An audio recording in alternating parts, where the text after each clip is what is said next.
শবে বরাতে মানুষ মসজিদে বেশি আসে কেন? এই রাতে বেশিরভাগ মানুষ মসজিদে যায় বা ইবাদত বন্দেগী করে যার যার মতে করে। বেশিরভাগ মানুষের ধারণা হলো যে এই রাতে ভাগ্য ঠিক হয়। যেহেতু ভাগ্য ঠিক হয়, ভাগ্য নির্ধারণ হয়, সেই জন্য এই রাতে মসজিদে যায় ভিড় জমায় যে একটা রাত ইবাদত বন্দেগী করে যদি ভাগ্যটা নিজের অনুকূলে লিখে নেওয়া যায়, সারা বছরের ভালো কিছু লেখাই নেওয়া যায়, তাহলে তো সারা বছর ভালো থাকা যাবে। এই জন্য ওই একটা রাত একটু বেশি ইবাদতবন্দি করার চেষ্টা করে। ঠিক না ঠিক? আল্লাহ রাব্বুল আলামিন আমাদের জন্য যে তাকদীর প্রতি বছর লিপিবদ্ধ করেন, সেটা কোন রাতে হয়? শবে কদর বলছে এলাকার মানুষ। সারা দেশের মানুষ তো জানে শবে বরাত। এলাকার মানুষটা সঠিকটা জানেন, বোঝা গেল। সারা দেশের মানুষ তো জানে ভাগ্য নির্ধারণ হয় শবে বরাতে। ভাইরা আমার, কোরআনে হাকিমে সূরা দুখানের 3 এবং 4 নম্বর আয়াত যদি আপনি দেখেন, আল্লাহ রাব্বুল আলামিন ইরশাদ করেছেন, ইন্না আনজালনাহু ফি লাইলাতিন মুবারাকাহ ইন্না কুন্না মুনজিলিন ফিহা ইউফরাকু কুল্লু আমরিন হাকিম। আল্লাহ বলেছেন, আমি নিশ্চয় কোরআনকে নাজিল করেছি, অবতীর্ণ করেছি একটি বরকতময় রাতে। আর এই বরকতময় রাতটা কোন রাত? যে রাতে কোরআন নাজিল হয়েছিল শবে কদর। কোন সন্দেহ আছে? কারণ কোরআনের আরেক আয়াত বলছে, ইন্না আনজালনাহু ফি লাইলাতিল কদর, আমি কোরআনকে নাজিল করেছি যে রাতে, সেটা হলো লাইলাতুল কদরে। তাহলে লাইলাতুল কদরে আল্লাহ কোরআন নাজিল করেছেন। আর সূরা দুখানে বলেছেন, আমি একটি বরকতময় রাতে কোরআন নাজিল করেছি। তাহলে এখানে বরকতময় রাত বলতে যে লাইলাতুল কদরকে বোঝানো হয়েছে, সেটা দিনের আলোর মতো পরিষ্কার। ঠিক কিনা বলেন? এরপরে আল্লাহ বলেছেন, ফিহা ইউফরাকু কুল্লু আমরিন হাকিম, এই বরকতময় রাত যে রাতে কোরআন নাজিল হয়েছে, অর্থাৎ লাইলাতুল কদর, সেই রাতেই সমস্ত গুরুত্বপূর্ণ হিকমাপূর্ণ বিষয়গুলো সব ধার্য হয়ে থাকে, নির্ধারণ হয়ে থাকে। এই আয়াতের আলোকে বোঝা যায় মানুষের ভাগ্য সারা বছরের যেটি লিপিবদ্ধ হওয়ার কথা, সারা বছরের যে বাজেট হওয়ার কথা, সেটা হয়ে থাকে লাইলাতুল কদরে, শবে কদরে। মধ্য শাবানের রাত, এ রাতে আল্লাহ তাআলা মানুষকে সাধারণ ক্ষমা ঘোষণা করেন। যাদের মনে হিংসা নাই, যাদের মনে মানুষের প্রতি বিদ্বেষ শত্রুতা নাই, এবং যারা শিরকে লিপ্ত না, এই মানুষগুলো ছাড়া বাকি মানুষগুলোকে মধ্য শাবানের রাত, যেটাকে আমরা শবে বরাত বলি, হাদিসের ভাষ্য শবে বরাত নয়, হাদিসের ভাষ্য হলো লাইলাতুন নিসফি মিন শাবান, সেই রাতে আল্লাহ রাব্বুল আলামিন বান্দাকে সাধারণ ক্ষমা ঘোষণা করেন। এটা একটা ভিন্ন বিষয়, কিন্তু বছরের সবচেয়ে শ্রেষ্ঠ রাত হলো লাইলাতুল কদর, যেই রাতে আল্লাহ তাআলা বান্দার ভাগ্য ঠিক করেন। এই রাতে যে ভাগ্য আল্লাহ নির্ধারণ করে থাকেন, সেই নির্ধারণটা যেন আমাদের অনুকূলে হয়, সেই নির্ধারণটা যেন আমাদের জন্য কল্যাণকর হয়। আল্লাহ যেন আমাদের ভাগ্যে ভালো কিছু লেখেন, খারাপ কিছু যেন না লেখেন। আল্লাহ যেন তাকদীরে আমাদেরকে ভালো কিছু দেন, মন্দ কিছু থেকে বাঁচিয়ে রাখেন। সেজন্য আমরা সবাই কামনা করি কি করি না? শুধু করি তা না, শবে বরাতে যত মানুষ মসজিদে আসে আমাদের দেশে, সারা বছরের অন্য কোন রাত দিন অন্য কোন সময় এত মানুষ মসজিদে আসে কারণ কি? শবে বরাতে মানুষ মসজিদে বেশি আসে কেন? কি কারণে আসে বলেন দেখি? একজন করে সিন্নি খাওয়ার জন্য না, সিন্নি তো অন্যদিনও দেয়। এই রাতে বেশিরভাগ মানুষ মসজিদে যায় বা ইবাদত বন্দেগী করে যার যার মতে করে। বেশিরভাগ মানুষের ধারণা হলো যে এই রাতে ভাগ্য ঠিক হয়। যেহেতু ভাগ্য ঠিক হয়, ভাগ্য নির্ধারণ হয়, সেই জন্য এই রাতে মসজিদে যায় ভিড় জমায় যে একটা রাত ইবাদত বন্দেগী করে যদি ভাগ্যটা নিজের অনুকূলে লিখে নেওয়া যায়, সারা বছরের ভালো কিছু লেখাই নেওয়া যায়, তাহলে তো সারা বছর ভালো থাকা যাবে। এই জন্য ওই একটা রাত একটু বেশি ইবাদতবন্দি করার চেষ্টা করে। ঠিক না ঠিক? ভাইরা আমার, প্রথম কথা হলো ভাগ্য নির্ধারণ এই রাতে নয়, বরং লাইলাতুল কদরে হয়। দ্বিতীয় কথা হলো ভাগ্য নির্ধারণের জন্য একটা রাত মসজিদে গিয়ে ইবাদত বন্দেগী করলেই আমার ভাগ্য নির্ধারিত হয়ে যাবে বা ভাগ্য ভালো কিছু লেখা হয়ে যাবে ভাগ্যে, এরকম কোন কথা কোরআন বা হাদিস থেকে পাওয়া যায়? কোরআন হাদিসে কি পাওয়া যায়? সূরা নাহল আয়াত নম্বর 97, আল্লাহ রাব্বুল আলামিন ইরশাদ করেছেন, মান আমিলা সালিহাম মিন যাকারিন আও উনসা ওয়া হুয়া মুমিন, পুরুষ হোক আর নারী হোক, যে কোনো ব্যক্তি যদি ঈমানদার অবস্থায় ভালো কাজ করে, কোরআন হাদিসে নির্দেশিত কাজ, আল্লাহ যা করতে বলেছেন, রাসূল সাল্লাল্লাহু আলাইহি ওয়াসাল্লাম যা করতে বলেছেন, যদি সে কাজগুলো করে, এমত অবস্থায় করে যে সে ঈমানদার, অর্থাৎ ঈমান থাকতে হবে, ঈমান আছে এই অবস্থায় যদি নেক আমল করে, তাহলে কি হবে? আল্লাহ বলেছেন ফালানুহাইয়ান্নাহু হায়াতান তাইয়্যিবাহ, তাহলে সেই পুরুষ সে নারীকে আমি পবিত্র জীবন দান করব। এই পবিত্র জীবনে মানুষ সুখী থাকবে, এই পবিত্র জীবনে মানুষ সমৃদ্ধ থাকবে, এই পবিত্র জীবনে মানুষ ভালো থাকবে, নেক থাকবে। ওয়ালানাজজিয়ান্নাহুম আজরাহুম বিআহসানি মা কানু ইয়ামালুন, এবং এই ঈমানদার নারী পুরুষরা যদি নেক আমল করে, ভালো কাজ করে যদি সব সময়, তাহলে সেক্ষেত্রে আল্লাহ বলেছেন তারা যে ভালো কাজ করেছে ওইটার সবচেয়ে উত্তম বিনিময় আমি তাদেরকে দান করব। তাহলে এই আয়াত থেকে প্রমাণ হয়, যদি কেউ ঈমান আনার পর নেকামল করতে থাকে, নেকামল করতে থাকে, একদিনের নেকামল নয়, এক রাতের নেকামল নয়, সারা বছর জুড়ে, সারা জীবন ধরে ভালো কাজ করার চেষ্টা যদি কেউ করে, আল্লাহ তাআলা তাকে পবিত্র জীবন দিবেন, সৌভাগ্যবান মানুষের জীবন দিবেন, সুখী মানুষের জীবন দিবেন। এখান থেকে বোঝা যায় কি, ভাগ্য নির্ধারণের জন্য এক রাত আমল করতে হবে নাকি সারা বছর? সূরা আরাফ আয়াত নম্বর 96, ওয়ালাউ আন্না আহলাল কুরা আমানু ওয়াত্তাকাউ, যদি কোন জনপদের লোকেরা ঈমান আনে আর তাকওয়া অবলম্বন করে। তাকওয়া কি? তাকওয়া হলো আল্লাহর ভয়ে সে আল্লাহর নির্দেশগুলো মানে আর হারামগুলো বর্জন করে, এরকম যদি কেউ করে, লাফাতাহনা আলাইহিম বারাকাতিম মিনাস সামাই ওয়াল আরদ, আল্লাহ বলেছেন তাহলে ওই ব্যক্তিকে আসমান এবং জমিন থেকে সমস্ত বরকত সমূহের দুয়ার সবগুলো তার জন্য খুলে দেওয়া হবে।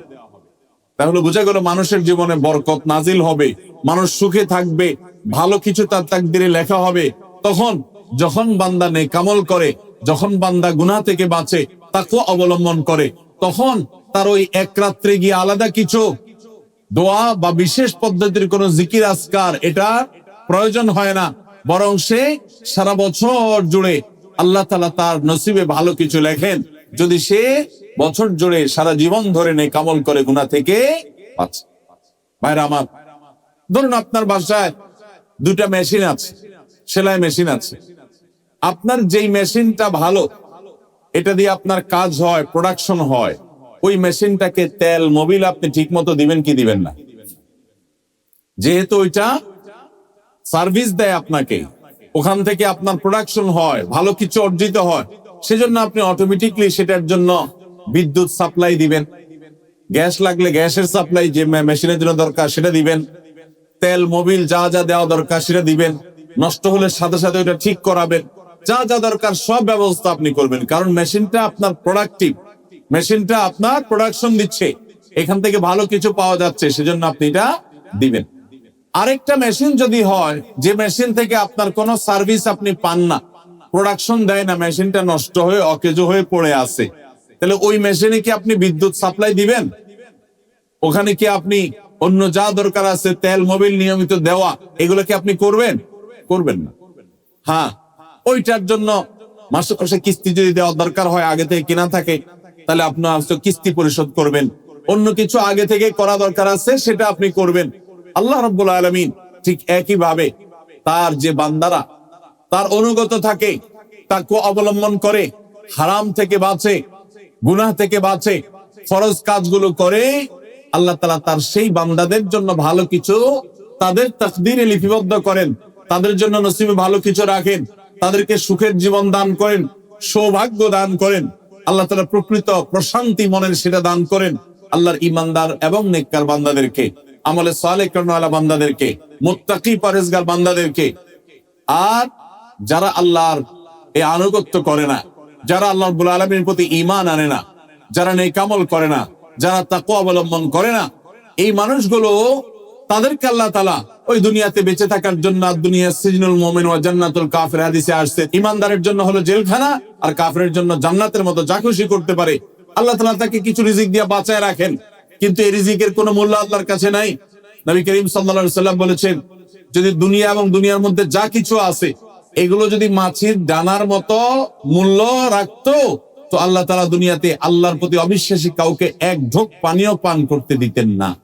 এখান থেকে বোঝা গেল দুনিয়া যত কিছু আমরা ভোগ করি এগুলো আল্লাহ রাব্বুল আলামিনের কাছে এগুলো 2 পয়সার কোনো দাম নাই। বিশেষ করে যারা আখিরাতে বিশ্বাসী না, যারা আল্লাহর প্রতি ঈমান নাই, সে কাফেরদের জন্য এগুলো আল্লাহ তাআলা দিয়ে থাকেন, কারণ এগুলো সামান্য সময়ের ভোগ, অনন্ত অসীমকালের সুখ এবং দুনিয়ার প্রকৃত প্রশান্তি এটা আল্লাহ শুধু তার ঈমানদার বান্দাদের জন্যই বরাদ্দ করে রেখেছেন। তো এই আয়াত থেকে, হাদিস থেকে বোঝা যায় যে ঈমানদাররা যখন নেক আমল করবে তাদের জন্য আল্লাহ তাআলা নসিবে ভালো কিছু দিবেন, তাদের জন্য আল্লাহ তাআলা তাদের ভাগ্যে ভালো কিছু দিবেন, তাদের ভাগ্য সুপ্রসন্ন হবে। আর যদি কেউ বদামল হয় তাহলে আল্লাহ রাব্বুল আলামিন তার জন্য প্রকৃত প্রশান্তি, আসল সুখের ঠিকানা সেটা আল্লাহ তাআলা তাদেরকে কখনো দিবেন না। অতএব আমরা যদি চাই আমাদের ভাগ্যে ভালো কিছু লেখা হোক, তাহলে প্রথম কাজ করতে হবে আমাদেরকে নেক আমল করতে হবে। ঈমান আনার পর কি করতে হবে? নেক আমল করতে হবে। আল্লাহ আমাদের সবাইকে সে তৌফিক দান করুন।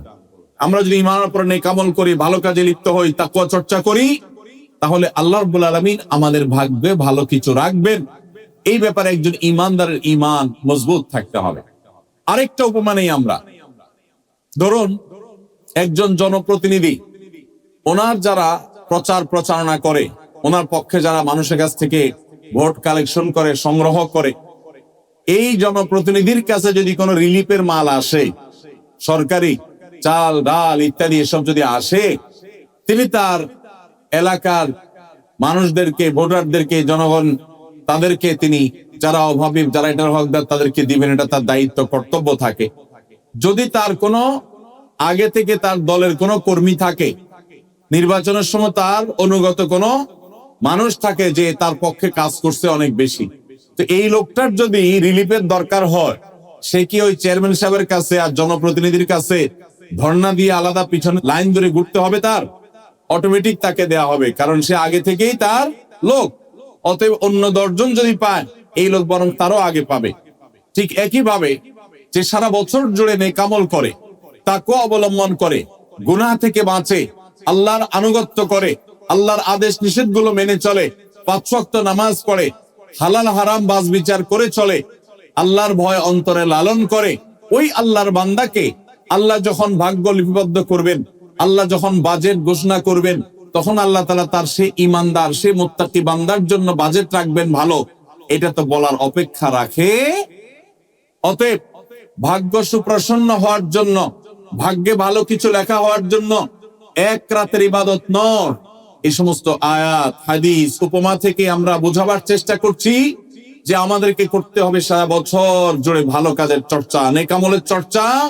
তাহলে আমরা নেক আমলের মাধ্যমে আল্লাহ রাব্বুল আলামিনের কাছ থেকে ভালো কিছুর ফয়সালা পাবো ইনশাআল্লাহ। মোহতারাম হাজিরিন, আমরা অনেকে দোয়ার জন্য অনেক অস্থির হই, পেরেশান হই যে অমুক হুজুর যেন আমার জন্য একটু দোয়া করে দেন, ইমাম সাহেব আমার জন্য একটু দোয়া করে দেন। বড় কোনো আলেম পাইলে আমরা দোয়ার জন্য অনেক চেষ্টা করি যে ভাই আপনি একটু আমার জন্য দোয়া করে দেন। এটা ভালো, এটা খারাপ কিছু না।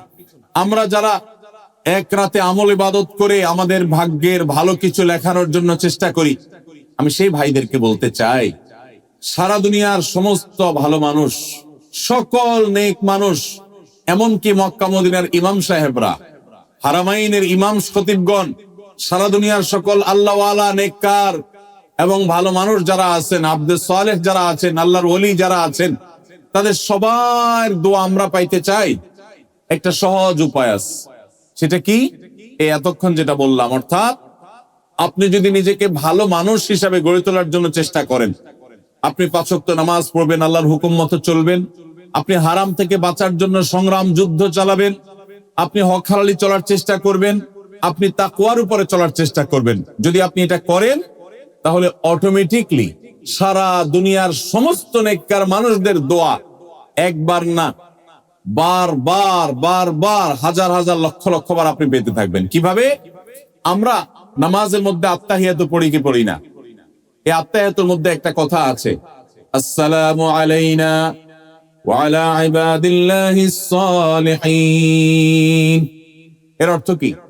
এর অর্থ হলো, হে আল্লাহ, নামাজের মধ্যে নামাজরত অবস্থা দোয়া, এখানে দোয়া করছে মুসল্লি, হে আল্লাহ, আসসালামু আলাইনা, আল্লাহ আমার প্রতি শান্তি বর্ষিত হোক, আমাদের প্রতি শান্তি বর্ষিত হোক, ওয়া আলা ইবাদিল্লাহিস সালিহিন, এবং আল্লাহর যত নেককার বান্দা আছে সারা পৃথিবীতে, সারা দুনিয়াতে যত নেককার বান্দা আল্লাহর আছে, যারা ভালো কাজ করার চেষ্টা করে, যারা হক হালালি চলার চেষ্টা করে, যারা হারাম উপার্জন করে না, যারা হারাম জিনিস দেখে না, হারাম জিনিস ধরে না, হারাম খায় না, হারাম কথা বলে না, হারাম জায়গায় যায় না, হারাম কাজ করে না, 5 ওয়াক্ত নামাজ পড়ে, যাকাত ফরজ হলে যাকাত দেয়, হজ ফরজ হলে হজ করে, রমজান আসলে রোজা রাখে, সকল ফরজ কাজগুলো করে, এক কথায় কোরআন হাদিসকে মেনে চলার চেষ্টা করে যারা, তার জীবনের অক্ষরে অক্ষরে প্রতিটা পদক্ষেপে, এদেরকে বলা হয় নেককার বান্দা।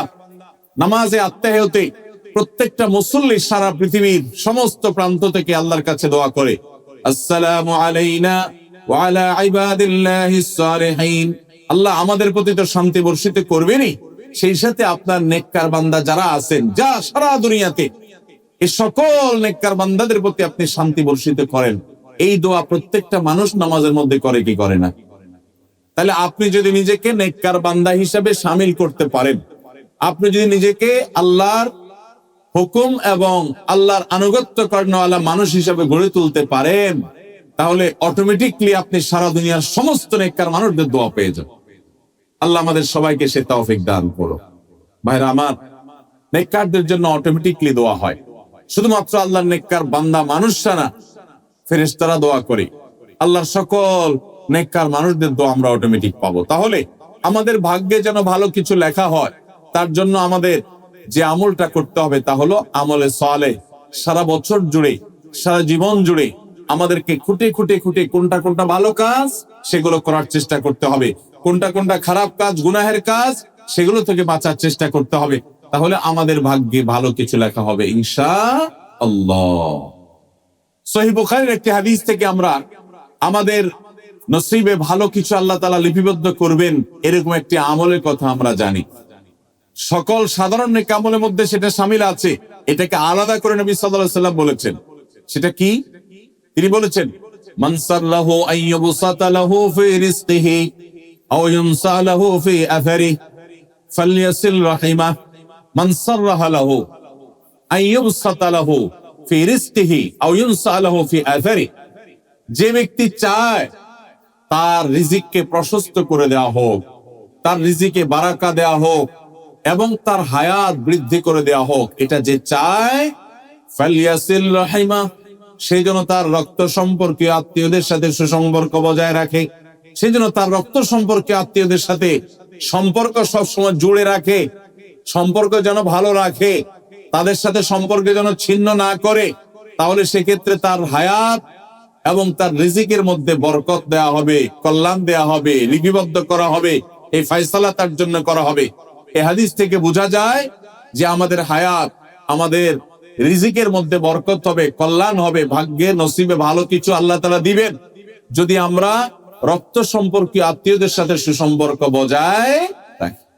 আজকাল আমাদের সমাজে অনেক মানুষ আছেন যে নামাজ রোজা করেন, ওয়াজ মাহফিলে যান, কোরআন তেলাওয়াত করেন, জিকির আজকার তাসবিহ তেলাওয়াত করেন, কিন্তু নিজের রক্ত সম্পর্কে আত্মীয়দের সাথে সম্পর্ক ভালো নেই। আছে না নাই?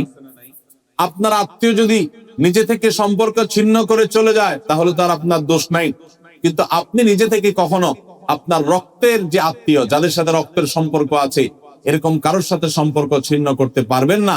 এটা হারাম। নবী করিম সাল্লাল্লাহু আলাইহি ওয়াসাল্লাম বলেছেন, যে ব্যক্তি আত্মীয়তার সম্পর্ককে রক্ষা করবে আল্লাহ তাআলা তাকে রক্ষা করবেন, যে আত্মীয়তার সম্পর্ক ছিন্ন করবে, তাকে ত্যাগ করবে, আল্লাহ তাআলা দুই ব্যক্তিকে ছিন্ন করবেন।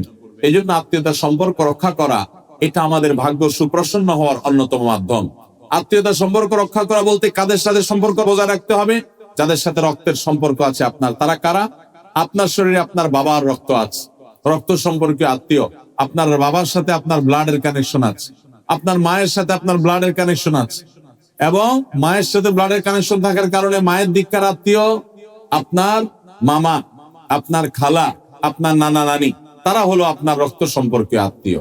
ঠিক একই ভাবে আপনার বাবার দিককার রক্ত সম্পর্কে আত্মীয় হলেন আপনার দাদা দাদি, আপনার চাচা, আপনার ফুফু, এবং চাচাতো ভাই বোন, ফুফু মুজিরি, তার রক্ত আপনার বাবার রক্ত এক, সেজন্য তারা রক্তের আত্মীয়। ভাই বোন তো আছেই, এই রক্তের আত্মীয়দের সাথে অনেকে সম্পর্ক বজায় রাখে না, কোনো কারণে সম্পর্ক ছিন্ন করে ফেলে, এটা হারাম। আমরা দুনিয়াতে অনেক বন্ধু বান্ধবের সাথে সম্পর্ক ভালো রাখি, অনেক দোস্তের সাথে সম্পর্ক ভালো রাখি, অথচ আমাদের এই রক্ত সম্পর্কে আত্মীয়গুলোর সাথে সম্পর্ক ভালো রাখা হয়। মোহতারাম হাজিরিন, আমাদের নসিবে আল্লাহ ভালো কিছু দেখ, আমরা সবাই চাই কি চাই না? তাহলে শবে বরাতে রাতভর আপনি দোয়া জিকির আজকার করলেন, কান্নাকাটি করলেন, আর মিলাদ মাহফিল করলেন, আশা করলেন আপনার ভাগ্যে ভালো কিছু লেখা হবে। আপনার ভাগ্যে ভালো কিছু লেখা হবে না যদি আপনি আপনার রক্ত সম্পর্কে আত্মীয়ের সাথে সম্পর্ক ছিন্ন করে বসে থাকেন। কারণ আপনার জীবনে, আপনার রুজিতে, আপনার ইনকামে, উপার্জনে বরকত হওয়ার পূর্ব শর্ত হলো আপনার এই রক্ত সম্পর্ক, আত্মীয় স্বজনের সাথে সুসম্পর্ক বজায় রাখা। হ্যাঁ, তারা যদি সুসম্পর্ক বজায় রাখতে গেলে আপনার ক্ষতি করে, আপনাকে বিপদে ফেলে, তাহলে আপনি নিজেকে বাঁচাতে পারেন, আত্মরক্ষার জন্য আপনি দূরত্ব বজায় রাখতে পারেন। কিন্তু তাই বলে তাদের সাথে আপনি সম্পর্ক নষ্ট করে থাকবেন, তাদেরকে ভুলে থাকবেন বা তাদের সাথে সম্পর্ক রাখবেন না, এটা কিন্তু জায়েজ হতে পারে না। ইংল্যান্ডের একটা ইউনিভার্সিটির একটা জরিপের কথা অনলাইনে আমি একবার দেখেছিলাম, যে একটা নামকরা বিশ্ববিদ্যালয়, তারা বিশ্ববিদ্যালয়ের ছাত্রদের মধ্যে একটা সার্ভে তারা চালিয়েছিলেন। তারা দেখতে চেয়েছেন যে ছাত্রদের মধ্যে কারা বেশি হায়াত পায় আর কারা কম পায়। যারা বেশি হায়াত পায় তাদের মধ্যে বৈশিষ্ট্য কি আছে, যারা কম পায় তাদের মধ্যে কোন বৈশিষ্ট্যের অভাব আছে। এটা নিয়ে দীর্ঘ অনেক বছরের একটা জরিপ তারা চালিয়েছেন, একটা নিরীক্ষা তারা চালিয়েছেন। সেই নিরীক্ষায় দেখা গেল যে যেই ছাত্ররা দীর্ঘদিন পর্যন্ত হায়াত পেয়েছেন এবং তারা অনেক দিন দুনিয়াতে বেঁচেছেন, তাদের বেশিরভাগই দেখা গেছে, সবাই না, বেশিরভাগই দেখা গেছে যে তারা সাধারণত তাদের পারিবারিক এবং আত্মীয় স্বজন, বন্ধু বান্ধব, অন্যদের সাথে হাসি খুশি, অর্থাৎ মানুষের সাথে সম্পর্ক বজায় রাখছে। আর যারা সম্পর্ক বজায় রাখে নাই, এই মানুষগুলো তাদের তুলনামূলকভাবে প্রথম গ্রুপের চাইতে তারা অনেক আগে দুনিয়া থেকে চলে গেছেন, অনেক আগে তারা মারা গেছেন। এটা প্রত্যেকটা ব্যক্তির ক্ষেত্রে আলাদা আলাদা করে খাটানো যাবে না, এটা একটা টোটাল জরিপের ফসল। এই জরিপ প্রমাণ করে নবী করিম সাল্লাল্লাহু আলাইহি ওয়াসাল্লাম যে বলেছেন, যারা রক্ত সম্পর্কের আত্মীয়গুলোর সাথে সুসম্পর্ক বজায় রাখে তাদের হায়াতে এবং রিজিকে বরকত দেওয়া হয়। এই জরিপের রিপোর্টও সেটা সত্যতাকে প্রমাণ করে। আল্লাহ তাআলা আমাদের সবাইকে আমাদের আত্মীয় স্বজনের সাথে সুসম্পর্ক বজায় রাখার তৌফিক দান করুন। তাহলে আমাদের ভাগ্যে যেন ভালো কিছু লেখা হয়, ভাগ্য যেন সুপ্রসন্ন হয়, সেজন্য আমরা দ্বিতীয় আমলও পেয়ে গেলাম। নাম্বার 3, বান্দার ভাগ্য এবং নসিবে ভালো কিছু যেন হয়। মন্দ কোনো কিছু যদি আল্লাহ না করুন কারণ নসিবে লেখা থাকে, সেটা যেন দূর হয়, সেটা যেন তার ক্ষতি না করে, এবং আল্লাহ রাব্বুল আলামিন যেন সেই ফয়সালা বান্দার উপরে কার্যকর না করে। সেজন্য তৃতীয় আমল হলো দোয়া। কারণ লা ইয়ারুদ্দু তাকদীর ইল্লা দুআ। তিরমিজিতে একই হাদিস আসছে, ভাষ্য ভিন্ন, লা ইয়ারুদ্দু কাযা ইল্লা আদ-দুআ। বান্দার তাকদীর, বান্দার ভাগ্য, এটা কোনো কিছু পরিবর্তন করতে পারে না। অন্য এক হাদিসে আসছে, আল্লাহ যা ফয়সালা করেন সেটা আর পরিবর্তন করেন না।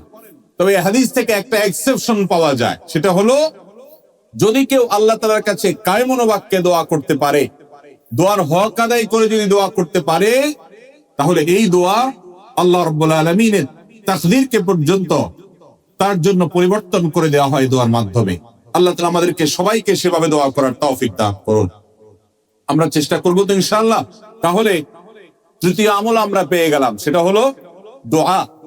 আল্লাহ তাআলার কাছে যদি কেউ চোখের পানি ফেলে দোয়া করে, আল্লাহ আপনি আমার নসিবে যদি খারাপ কিছু লেখাও থাকে সেটা থেকে আপনি আমাকে উদ্ধার করেন। যদি কেউ দোয়ার হক আদায় করে দোয়া করতে পারে, দোয়া কবুলের জায়গাগুলোতে দোয়া করতে পারে, যথাযথভাবে দোয়া করতে পারে, দোয়ার শর্ত পূরণ করে দোয়া করতে পারে, কায়মন বাক্যে দোয়া করতে পারে, চোখের পানি ফেলে দোয়া করতে পারে, দোয়া এত বড় অস্ত্র, দোয়া এত বড় মাধ্যম, দোয়া এত বড় একটা উপায় যে এটা দিয়ে আল্লাহর লিখন, আল্লাহর তাকদীর, এটা আল্লাহর কাছ থেকে পরিবর্তন করিয়ে আনা যায় এই দোয়ার মাধ্যমে। অথচ এই দোয়াও আমরা বেশি মানুষ করতে পারি না। আমরা হুজুরদের দিকে চায় থাকি যে হুজুরদের সাথে আমরা শুধু আমিন আমিন বলবো, নিজেরা আল্লাহর কাছে দোয়া করবো এটা আমরা জানি না, অথচ আল্লাহ বলেছেন উদউনি আস্তাজিব লাকুম, তোমরা আমার কাছে দোয়া করো, আমি তোমাদের দোয়া কবুল করব। অতএব ভাইরা আমার, আমরা আল্লাহ রাব্বুল আলামিনের কাছে আমাদের ভাগ্যে যেন ভালো কিছু লেখা হয়, সেজন্য আল্লাহর কাছে বেশি বেশি করে দোয়া করব। এবং আমাদের তাকদীরে যদি কোনো ক্ষতিকর কিছু থাকে তো সেটা যেন আমাদের ক্ষতি না করে আল্লাহ রাব্বুল আলামিন যেন আমাদের প্রতি রহম করেন, এই মর্মে আমরা যদি দোয়া করি তো দোয়ার মাধ্যমে আল্লাহ তাআলা তাকদীরও পরিবর্তন করে। অবশ্য তাকদীরের মধ্যে দুইটা প্রকার আছে, একটা তাকদীরে মুবরাম আর একটা তাকদীরে গায়রে মুবরাম। তাকদীরে গায়রে মুবরাম যেটা, সেটা তাকদীর দোয়ার মাধ্যমে ফয়সালা আল্লাহ পরিবর্তন করেন। মুবরাম যেটা পরিবর্তন করেন না, অর্থাৎ যেটা চূড়ান্ত করেছেন আল্লাহ তাআলা আগে থেকে, সেটা পরিবর্তন করেন না। তবে বান্দার হায়াতের ক্ষেত্রে কোন কোন হাদিস থেকে জানা যায় আল্লাহ রাব্বুল আলামিন কোন নেক আমলের ফলে দোয়ার মাধ্যমে আল্লাহ রাব্বুল আলামিন অনেক সময় সেটাতে পরিবর্তন করেন এবং সেটাতে বারাকা দান করেন। অতএব আমাদেরকে তাকদীর ভাগ্য যেন সুপ্রসন্ন হয়, আমাদের নসিব যেন ভালো হয়, আল্লাহ যেন ভালো কিছু দান করেন, সেজন্য শবে বরাতে রাত ভরে ইবাদত বন্দেগী এই জন্য নয়, বরং আমাদের ভাগ্যে ভালো কিছু হওয়ার জন্য বছর জুড়ে আমাদেরকে নেক আমল করতে হবে। এক রাত ইবাদত বন্দেগী করলেন, সারা বছর কোন নফল নামাজ, ফরজ নামাজ, অন্যান্য ফরজ কাজ করলেন না, আর আপনি আশা করলেন যে আল্লাহ আপনার জন্য ভাগ্যে ভালো কিছু লিখে দিবে, এটা সঠিক নয়। আর ভাগ্যের নির্ধারণটা মূলত লাইলাতুল কদর, এটি বোঝা যায় সূরা দুখান থেকে, অন্যান্য সূরা থেকে। অতএব আমাদের সবাইকে আমাদের ভাগ্যে ভালো কিছু লেখার জন্য বেশি বেশি আমাদের 5 ওয়াক্ত ফরজ নামাজ সহ আল্লাহর সমস্ত ফরজ বিধানগুলো মেনে চলতে হবে, হারাম এবং গুনাহের কাজগুলো থেকে বেঁচে চলতে হবে, এবং সেই সাথে আমাদের সবাইকে বেশি বেশি করে বিশেষ করে নেককারদের কাতারে শামিল হতে হবে। আমি যত বেশি নেককার হতে পারবো, ওই যে নামাজে আত্মীয়তার মধ্যে নেককারদের দোয়া পাবো, আমার প্রতি শান্তি আল্লাহর এমনি বর্ষিত হবে। এবং দ্বিতীয় আমল হলো বেশি বেশি করে আত্মীয় স্বজন রক্ত সম্পর্কীয় যারা, তাদের সাথে বিশেষভাবে সুসম্পর্ক বজায় রাখতে হবে। সম্পর্ক নষ্ট করা যাবে না, সম্পর্ক ছিন্ন করা যাবে না। এবং তৃতীয় আমল হলো বেশি বেশি দোয়া করতে হবে। এই তিন আমল যখন আমরা একযোগে চালাবো, একদিক থেকে সাধারণ সব নেক আমল করব, বিশেষভাবে আমি আত্মীয় স্বজনের সাথে সম্পর্ক বজায় রাখার চেষ্টা করব, এবং আল্লাহর কাছে দোয়ার আমলটা বেশি বেশি করব, বরকত নাজিল হওয়ার মতো কাজগুলো বেশি বেশি করব, ইনশাআল্লাহ আল্লাহ রাব্বুল আলামিন আমার নসিবে ভালো কিছু দিবেন এবং মন্দ কিছু থেকে আমাকে বাঁচাবেন। নবী করিম সাল্লাল্লাহু আলাইহি সাল্লাম আল্লাহর কাছে দোয়া শিক্ষা দিয়েছেন, আল্লাহুম্মা ইন্নী আউযু বিকা মিন দারকিল বালা, আল্লাহুম্মা ইন্নী আউযু বিকা মিন সুইল কাদা। আল্লাহ, আপনার কাছে আমার ভাগ্যের ক্ষতি থেকে আমি আপনার কাছে পানা চাই। অর্থাৎ আমার তাকদীরে কাজার মধ্যে যদি কোনো ক্ষতিকর কিছু আপনি লিখে থাকেন, তাহলে সেই সুবুল কাজা, এটা থেকে আমি আপনার কাছে পানা চাই। অতএব এই মর্মে আল্লাহর কাছে যত বেশি আমরা দোয়া করব, আল্লাহ রাব্বুল আলামিন আমাদেরকে তত বেশি হেফাজত করবেন। আল্লাহ তাআলা আমাদের নসিবে দুনিয়া এবং আখিরাতে, ইহকালে এবং পরকালে ভালো কিছু লেখেন, আমাদের নসিবে যেন ভালো কিছু হয় সেই তৌফিক আল্লাহ তাআলা আমাদেরকে দান করেন। আমরা সবাই আমলগুলো করবো তো ইনশাআল্লাহ। আল্লাহ আমাকে আপনাকে আমাদের সবাই আমলের তৌফিক দান করুন।